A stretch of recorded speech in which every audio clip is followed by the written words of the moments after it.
Hello, and welcome back to the second session. Today, we're going to be looking at the United Nations, how it's evolved, the various different agencies and bodies that make up the United Nations, of course, in the post-Second World War context. This leads us on from the first session, where we looked at, the history and discipline of international relations and covered a great deal of ground, looking at some of the main theories of international relations in the first session, i.e., realism, liberalism, constructivism, critical theory / Marxism, feminism, and post-structuralism. Today, we won't be focusing so much on theories, although I will be certainly touching upon them in the next video lectures. Today, I'm going to be looking at the United Nations and how it's evolved and its relevance in terms of how it works and how it's a part of what makes international relations an important part of it. I'll be looking at the history of it, how it's evolved, the different agencies and institutions, some of the criticisms, etc., etc. And then we'll be looking at a case, a case of international law, international humanitarian law, towards the end of this presentation. So, if I may, I'm going to now share with you the screen, and we will. One of my favorite terms, we will crack on with this presentation. So we're looking at the United Nations. So last presentation, i.e. the first presentation, the first image was of the UN Security Council. And I'm going to be talking in more detail about the different bodies and agencies that make up the UN system. So I'm not going to go into great detail now, but this picture happens to be a picture of the United Nations General Assembly. The UN General Assembly is made up of 193 member states, and each member state, and nation states, I should emphasize, these member states, whether we're talking about the United States, China, Russia, so India, Brazil, large countries like that, Nigeria, etc., etc., or small countries, by small I mean geographically, economically, etc., a small country like Togo, Benin, Barbados, etc., etc.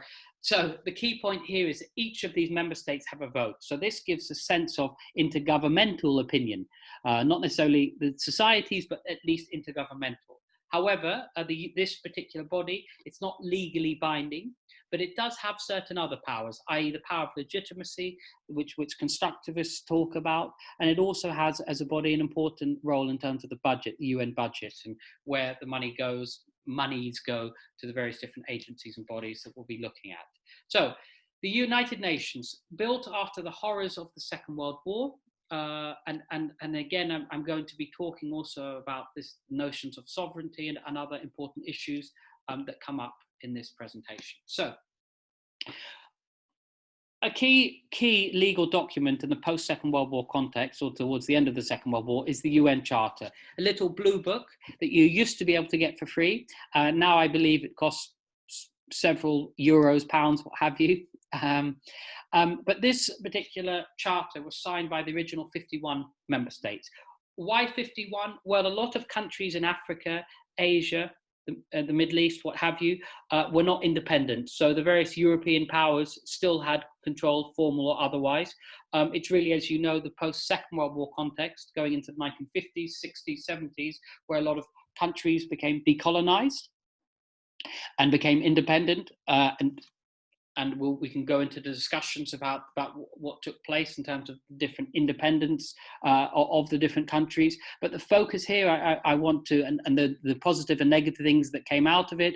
But the key thing here was that this was signed by the original 51 to create some sort of international order. So again, let's say, and exponentially, incrementally, it's grown to 193 members. So in a positive note now, it's in a sense, we have more of a voice of the different peoples of the world. Although that is a contentious question too, because still the member states are represented by governments, and it's a question how much they represent their peoples.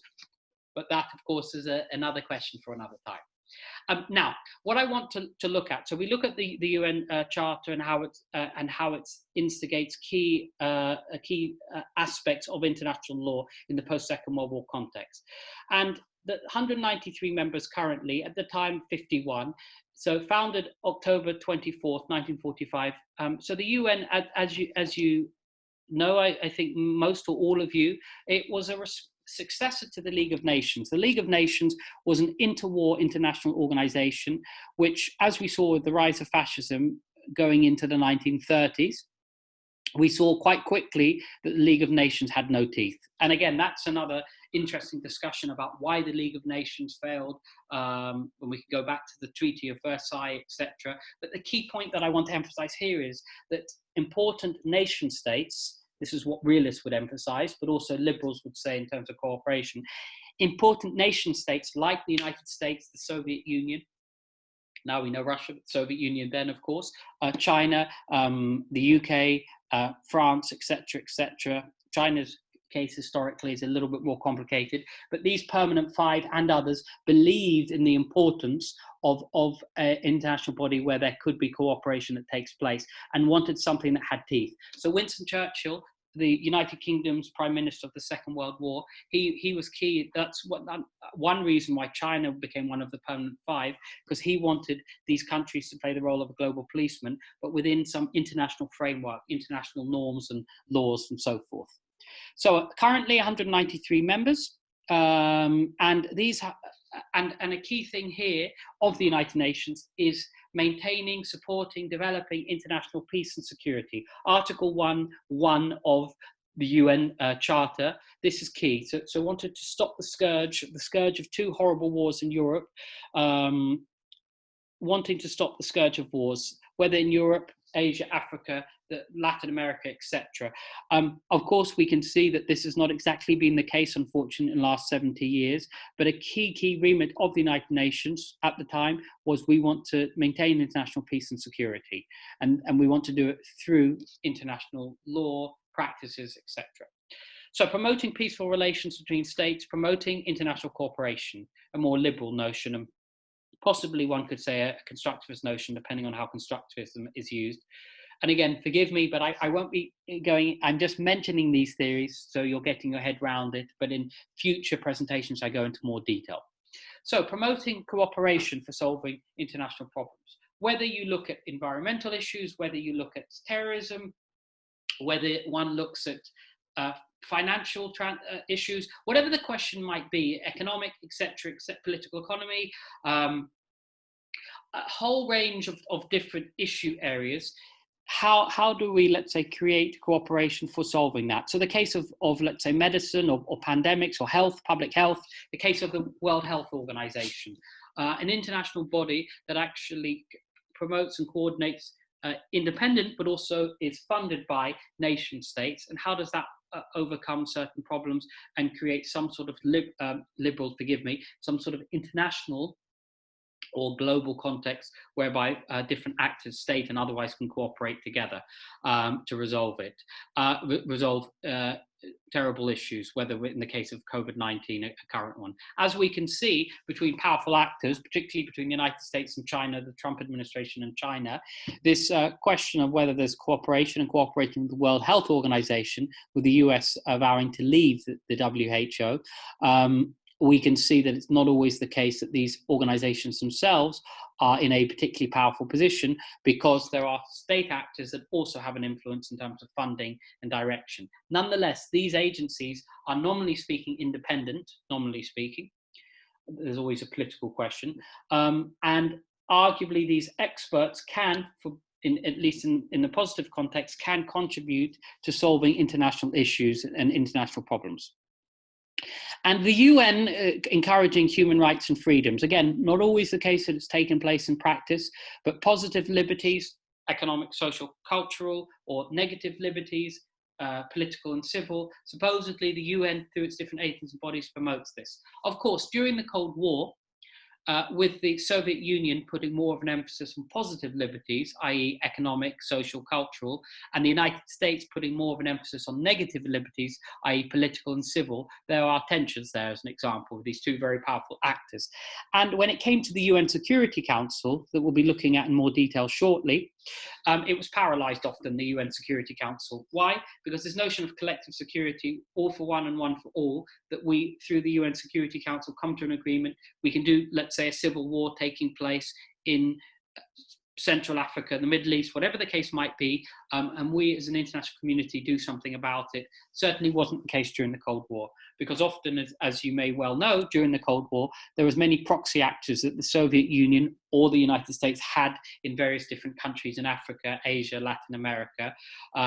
And the United States would be funding one side, and the Soviet Union or China would be funding another side. And so this was an example of the Cold War. And the Cold War, as you know well, was something that actually never directly, there was a conflict between the two superpowers. And in the case of Europe, there was certain protection in place, the Berlin Wall and so on and so forth. A lot of the horrors took place in other parts of the world. The UN Charter, Article 2.7, non-interference in domestic affairs. This notion of sovereignty, autonomy. So something, again, the horrors of the Second World War and the horrors of course, what fascism, what took place in fascism and Nazi Germany, and the horrible case of the Holocaust, and so on. Nazi Germany invading, conquering parts of Central and East Europe. This was a remit for the international community to do something different. And this is why there was an emphasis made under international law that there should be non-interference in the domestic affairs of a particular government. So once a government is recognized internationally, has certain political, legal institutions in its own country, then it's autonomous, and it does its international relations in a free and particular way, where it can make arguments from its own case. Other countries can't directly intervene in that country. That country needs to have its own sovereignty, and this is something that's emphasized through Article 2.7, that there should be non-interference in domestic affairs. Chapter 7, Article 51, is the right of self-defense. So again, it's very much international, between countries, not so much state actors. If one country invades another country or attacks another country, the country that's been attacked has a right of self-defense. And this is Chapter 7, Article 51, that's put in case. Again, I'm going to be looking about how international law has evolved in this sense, but if you look at a different international organization, is NATO. NATO, which was a Western alliance during the Cold War, established in 1949. NATO, though, in the post-Cold War context, has also expanded its remits to other parts of the world, including Libya, we'll be looking at later, Iraq, Afghanistan, etc., etc. In the case of Afghanistan, a non-state actor, Al-Qaeda, attacking, transnational actor from our last session, attacking the United States, meant that both the UN Security Council Resolution 1368, 1386, allowing the US to intervene in Afghanistan, etc., which Operation Enduring Freedom, October 7th, 2001, but also, and talking now about NATO, Article 5, this notion of self-defense, that in this case, a non-state actor. So we think of state actors attacking other state actors, but international law has evolved in that non-state actors also play a role, but Afghanistan, in the post 9/11 context, was held responsible for 9/11 because Al-Qaeda had been sheltered by the Taliban. That, though, is something we will talk about, and I will talk about in a future presentation, and in class we'll talk about. But the point here is that there is a right of self-defense, Chapter 7, Article 51, that the United Nations has provided from the UN Charter of 1945. A final point on this slide, in terms of the evolution of international law and international humanitarian law, is the responsibility to protect, something proposed in the 1990s in the UN and adopted by 2005. And the responsibility to protect is this notion that if a war crime, a crime against humanity, or worst of all, a genocide is taking place within a country, and let's say the government in question is committing that war crime, crime against humanity, genocide, then it has given up the right of sovereignty. And this notion, this is where the humanitarian aspect says the international community, via the UN Security Council, has a responsibility to adopt a resolution and intervene and stop the bloodshed and resolve the issue, the conflict, the crime against humanity, whatever the case might be, and stabilize your country and return it to some sort of order. This is this notion of responsibility to protect. There's also contentious aspects to it that we'll look at later in the case of Libya, but it's an evolution in the UN international legal aspects. Why? Because actually this challenges the notion of non-interference in domestic affairs. in the case of when something very extreme is happening, like a crime against humanity or genocide, that the international community has a responsibility. It's also the case why diplomats or politicians sometimes will not use a word like genocide in a speech, because then it has legal implications and legal obligations for that particular state. And so, organization of the UN, what's it made of? How is it made? What's it made up of? So, the General Assembly is the first one. So the first picture on this set of slides from this presentation, as I referred to before, there are 93 members, all have an equal vote.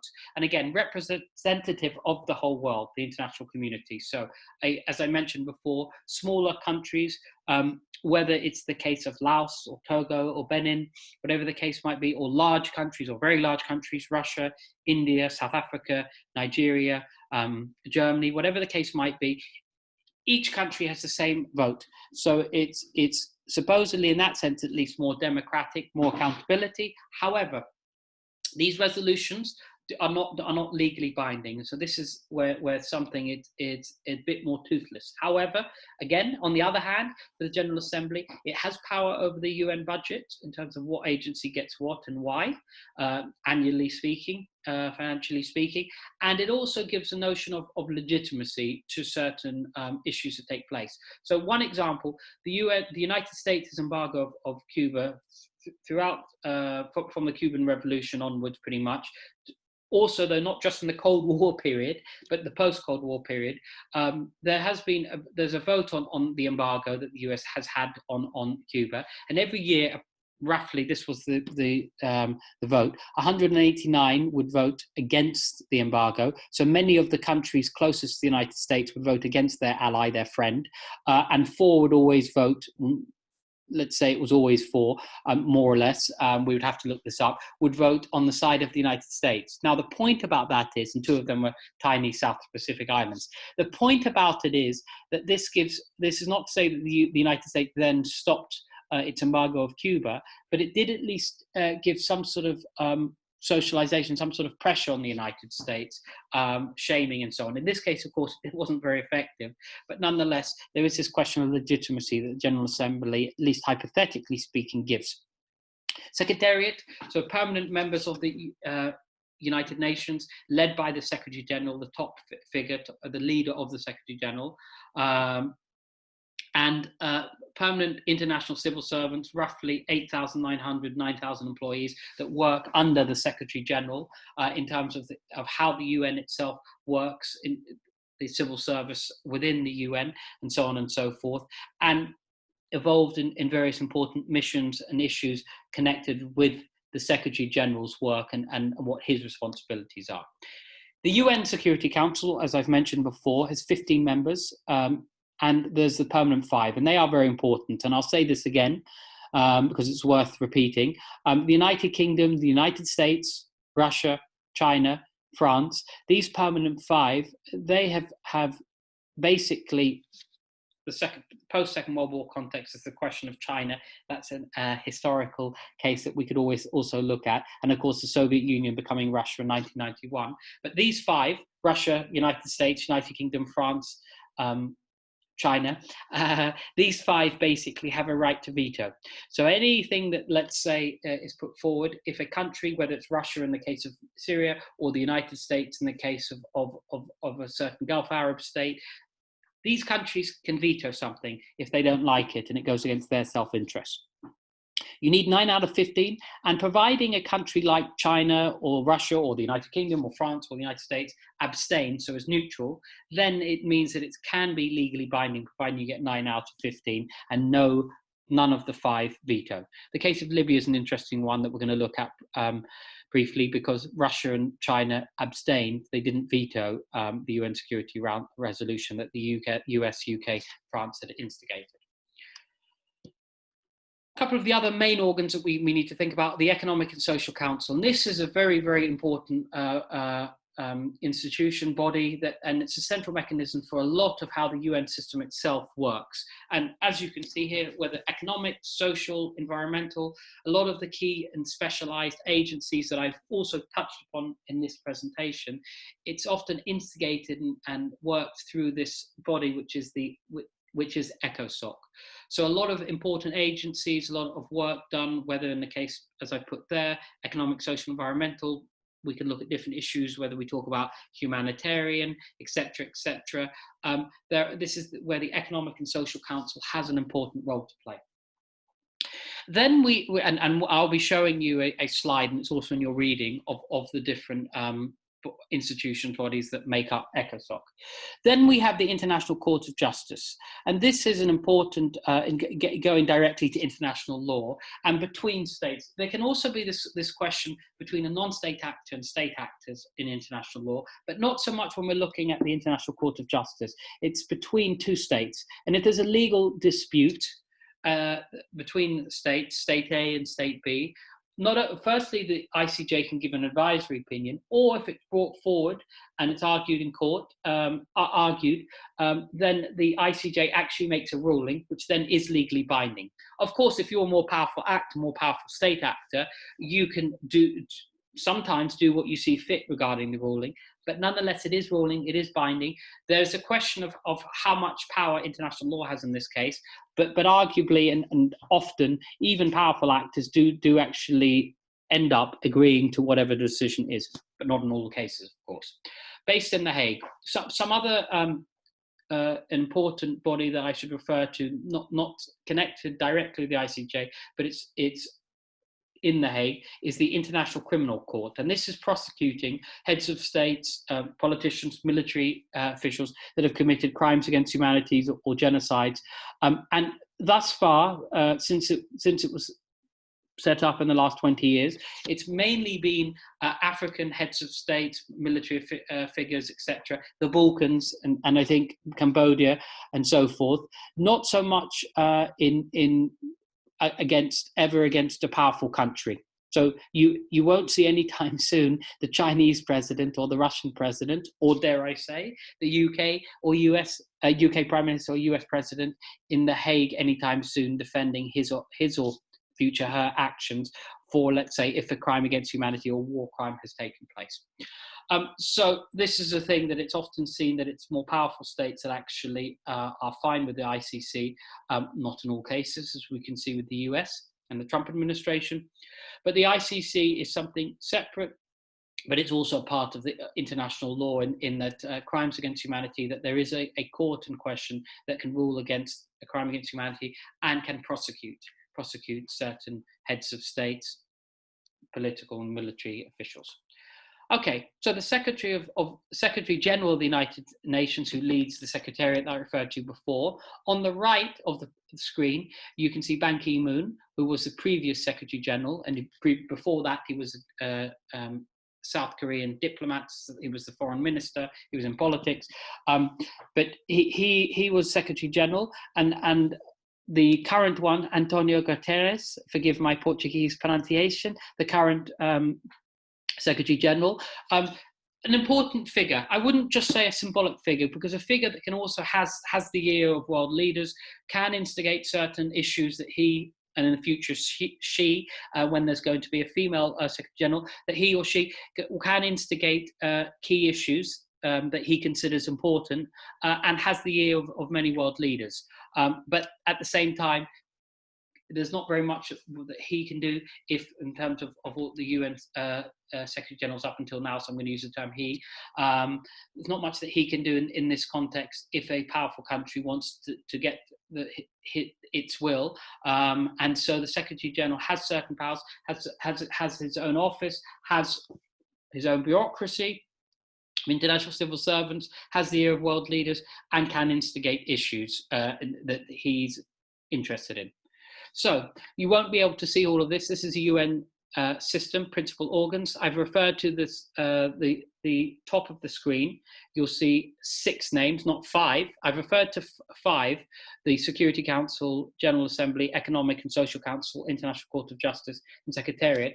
On the left, the top left, the blue on the top left, you see the Trusteeship Council. The Trusteeship Council was really for a lot of countries that were becoming independent after the Second World War and getting support from the UN. So it doesn't really exist anymore. So a lot of countries that were becoming decolonized and needing support, particularly smaller nation states, whether in the Caribbean or elsewhere, and decolonization was taking place, we had a trusteeship council that specialized in this area. However, really it's the 5 other ones that I've referred to that. So going across, you've got the Security Council and the different bodies that it's part of, as you can see with the arrow. And you can see it also takes on criminal tribunals, etc. And then you've got the General Assembly, of course, that has a whole different amount of bodies. The Human Rights Council, sometimes seen as contentious because it has authoritarian states represented on the Human Rights Council, but that's connected with the General Assembly. The Security Council, a number of the programs that it has is, dare I say, more limited than let's say the General Assembly or the Economic and Social Council. So the General Assembly has a lot of important terms of funding various different programs like the UN Conference on Trade and Development, the United Nations Environment Program, the United Nations Children's Fund, the United Nations Development Program, etc., etc. You can look at the slide in more detail also by doing the reading.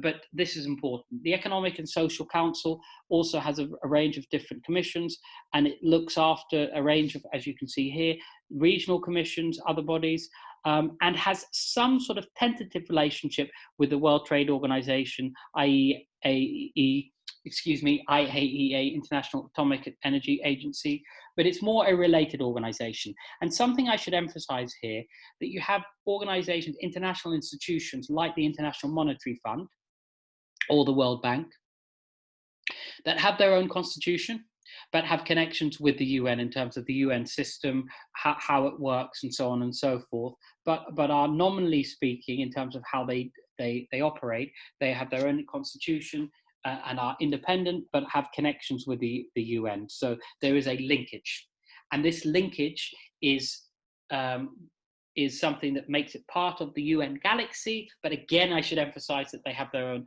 constitutions and therefore, nominally speaking, also have a certain level of independence from the UN, but is linked in terms of international law, governance, and in the case of the IMF and the World Bank, we look at economic and financial interaction between different state actors.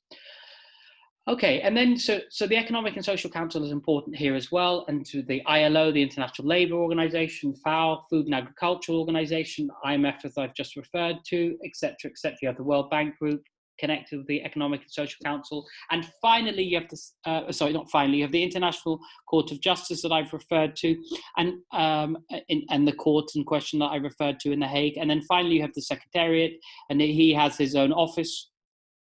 And he has a few different offices and departments, so Office of Legal Affairs, Department of Political Affairs, Office for Development Affairs, etc., etc. And it's this cobweb, this ecosystem that makes up the UN. Okay, now aspects of the UN that I should, and forgive me on the image, but I wanted you to at least see it, and you could look at it in the United Nations chapter in Globalization of World Politics to get a sense of how it looks and the connections. But we can look at aspects of the United Nations, and these are different arguments that are made. One is that the Global South dominates the General Assembly. So the more developing economies, that they dominate the General Assembly, and therefore, according to some of the more powerful countries, well, okay, on one level, yes, you hear the voice of the Global South, but actually, what is the Global South doing? It's just representing their interests, and some of these countries are not even that democratic. That's sometimes what we hear from more powerful countries making this point. Nonetheless, the Global South dominates the General Assembly and has more influence, and that is where it has more influence. And this is where you get into questions of who and what gets something from the UN budget. And of course, you have powerful countries like the United States, which can arguably play a dominant role here if they want to take money away from, let's say, the World Health Organization, or cut their funding entirely, whatever the case might be. So the US, as does China and other powerful actors, has an important role in terms of budgets, Japan, Germany, etc. But the US is sometimes seen as dominant, although the US itself argues that China is becoming increasingly dominant. We have to now remember that non-governmental organizations, non-state actors, and also foundations like the Bill and Melinda Gates Foundation, when you look at vaccinations or education in developing countries, etc. There's a lot of collaboration with NGOs and non-state actors more broadly with the UN, and even in the business context, there's more relations now also with multinationals supporting and providing funding. But usually it's, of course, it's done connected with foundations or NGOs. But this relationship has increased over time. So it's less state-centric than it once was in terms of dealing with different issue areas of international relations. Budget problems, well, there's perceived priorities. If the North, the global North, so to speak, the let's say G7 countries like the US, Japan, Germany, France, UK, Italy, Canada, etc. If these countries have certain interests, it may well be different to Global South. So yes, there's questions of development, aid and so on that the G7 and now the G20 does put an emphasis on, but actually there's going to be a difference of priorities depending on where you are in the world, where you're sitting. This is more critical theory now already. Because actually you do need to consider where someone is and how they see the situation. But the point is there's going to be therefore different priorities, and therefore there's arguments, contestation about how the budget should be spent via the UN General Assembly. And there's controversy about who pays what and when. And again, an argument that I'm sure you've heard many times before, that the UN bureaucracies form some of their strengths. They have a lot. There is bureaucracy. There's this inefficiency. Things don't work, etc. The response that the UN and people that work in the UN would say is, well, in the case of, let's say, inefficiency or problems, things becoming stagnated, that's often because of interstate relations, not so much the UN itself. But on the other hand, there are those who argue that the UN bureaucracy and others are part of the problem, create through its inefficiency and so on and so forth. So a number of discussions and debates about what the UN is, what it stands for, how it does its work. Again, just to repeat this important point, permanent members of the United Nations Security Council, as you can see, Great Britain, the United Kingdom, China, France, Russia, and the United States, very powerful because they have the veto in the UN Security Council, UNSC. I won't go on about that for now, but because I've said that a couple of times in this presentation. And again, one state, one vote in the General Assembly, which has 193 members, but it's not legally binding, as you may remember. Permanent reforms of the Security Council. Will there be reforms of the UN Security Council? So instead of this original 5 post-Second World War context, a more, let's say, updated reality of the world and the powers that are in the world, and a more distribution of who is represented in the different regions in the UN Security Council. And Antonio Guterres, recently, the Secretary General, has also made this particular point, alongside many others. Now, here are some nominees, candidates, some potential candidates, if, and it's a big if, but if there were to be reform of the UN Security Council from the permanent 5 to now a few more.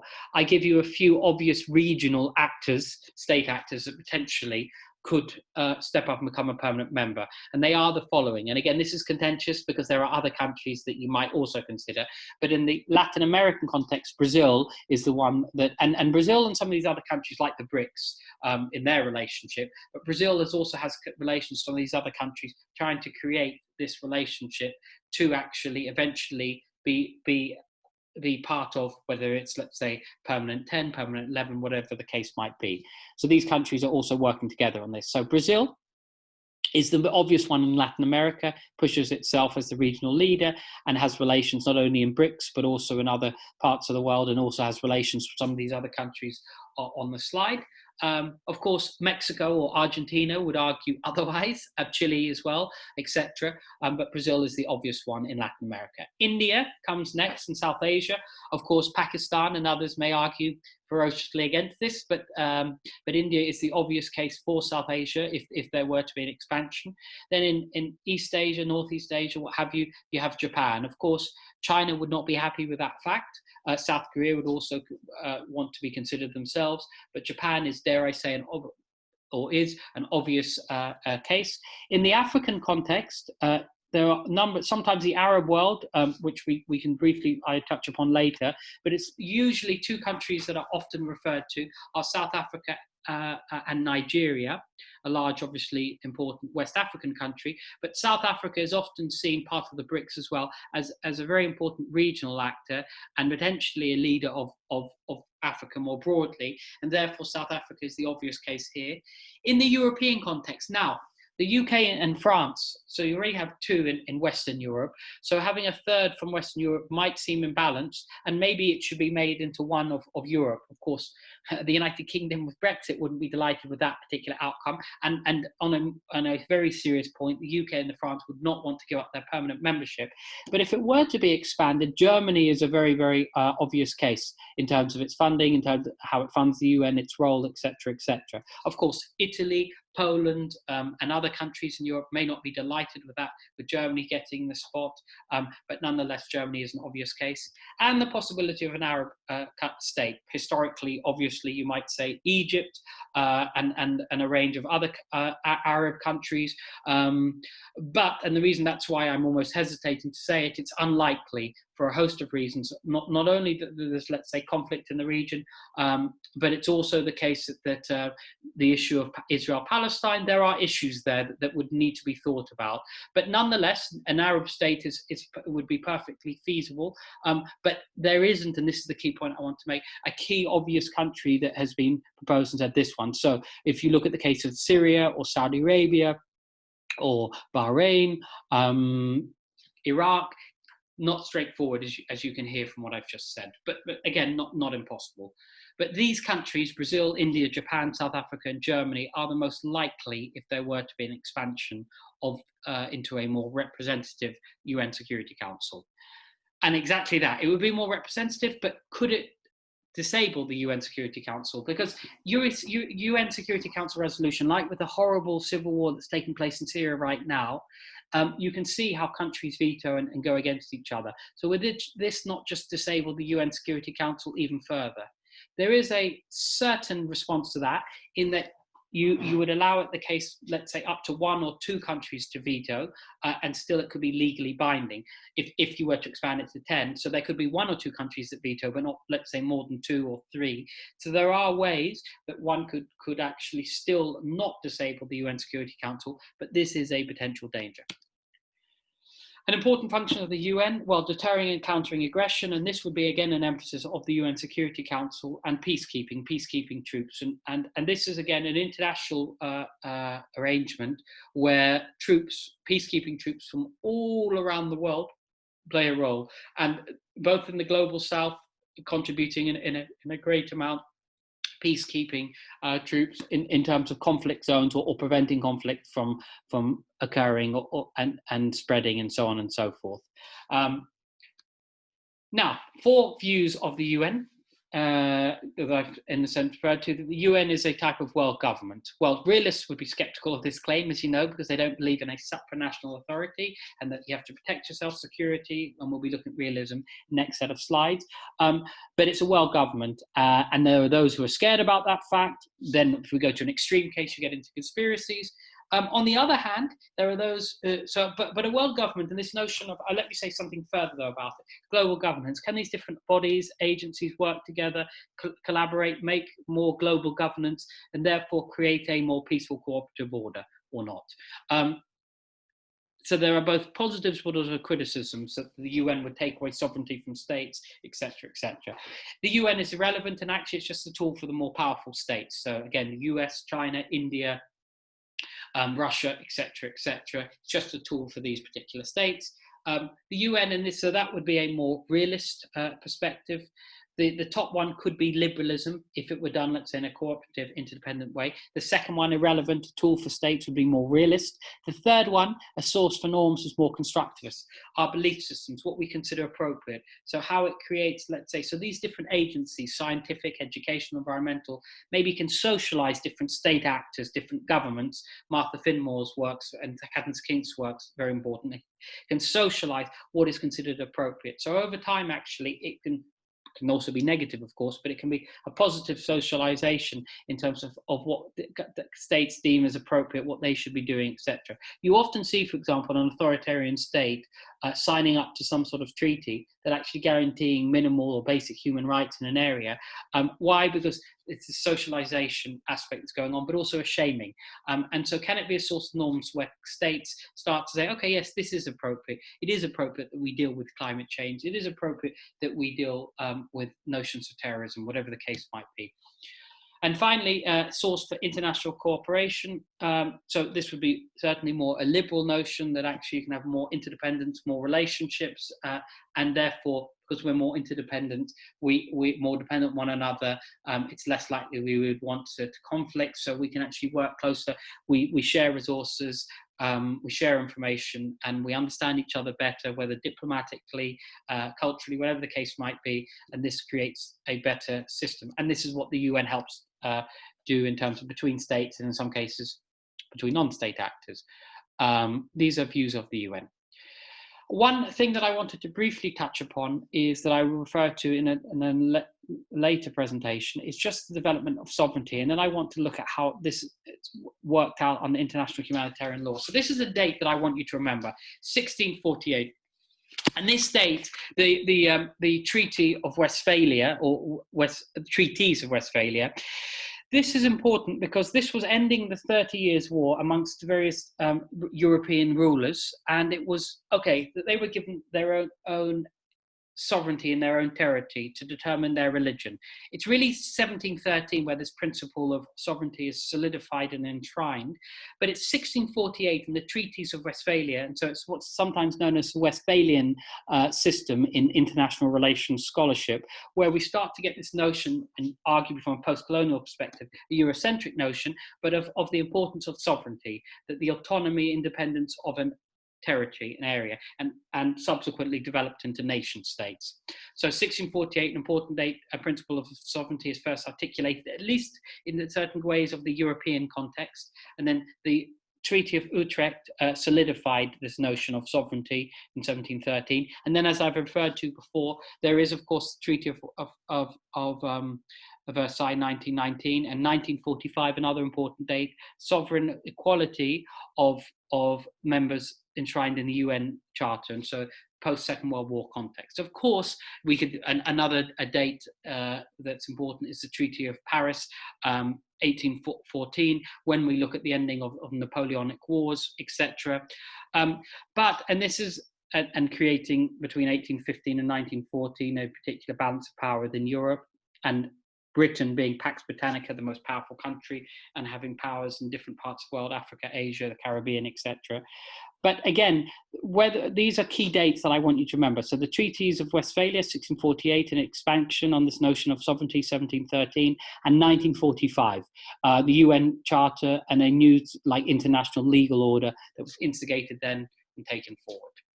And in each case, sovereignty is seen as paramount, important, that self-interest of the state, the nation state today, 2020, that it should protect it. The polis, the political community should be, from Greek, ancient Greece, this community should be independent, look after itself, etc., etc. And this is something in terms of this, how it's evolved from 1648, particularly the post-Second World War context, that it's enshrined in the UN Charter that actually sovereignty and equality of members, and that not to interfere in the business of another state actor, etc. However, this is an important evolution, which is the responsibility to protect, which was enshrined in 2005. And I want to now refer to the responsibility to protect in terms of with a particular case study of Libya. So responsibility to protect instigated 2005, again, as I said early on in this presentation, really as a response to some of the horrors, the inter-ethnic rivalries, crimes against humanity, genocides that took place in the 1990s. Rwanda 1994 was really a wake-up call for the UN, and its horrible, let's say, detached role in allowing the Hutus to commit this genocide on the Tutsis. Of course, a very complex case that we'll talk about in the future. But anyway, now, so 2005's responsibility to protect is instigated, and this is a key case study that I want to emphasize. The United Nations Security Council Resolution 1973 on Libya, March 17, 2011, instigated by the British and the French, and saying that actually this notion that in the case of Libya, the Libyan leader from 1969 to 2011, Muammar Gaddafi, that he was potentially going to commit a crime against humanity or genocide against a group of his own people in Benghazi, and this was voted on. It got more than 9 out of 15, and Russia and China, who had relations with Gaddafi, abstained. They didn't veto, and I'll be talking a bit more about that shortly. But basically, this was a response to a civil war that was taking place. And the Arab Spring that you may well all be aware of, end of 2010, early 2011, a number of states, authoritarian, whether religious or secular, in the MENA region, Middle East, North African region, a lot of people, young and otherwise, were uprising, wanting to actually challenge these authoritarian systems, and actually change and actually have better government, more representative, more democratic, the Arab Spring. And in Libya, there was what took place, what became a civil war between these different actors within Libyan society, starting on the 17th of February, and forces loyal to Colonel Muammar Gaddafi, who I've referred to before, head of Libya from 1969 to his death in 2011, and those fighting against the state.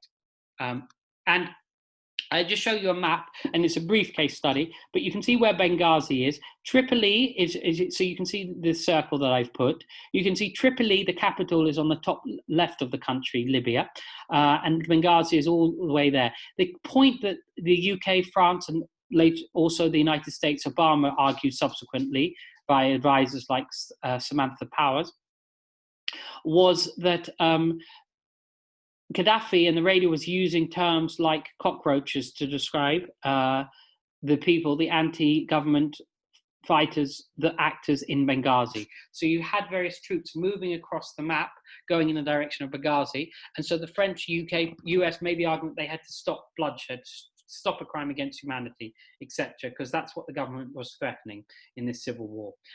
You can also see, though, and the geopolitics of this, or geoeconomics, whether you're a realist or a Marxist, when you see where it is, there's gas, there's oil in the country, it's well located to Europe, there's a question of migration, so there's various different issues going on here, which we know subsequently has played a role in the European context.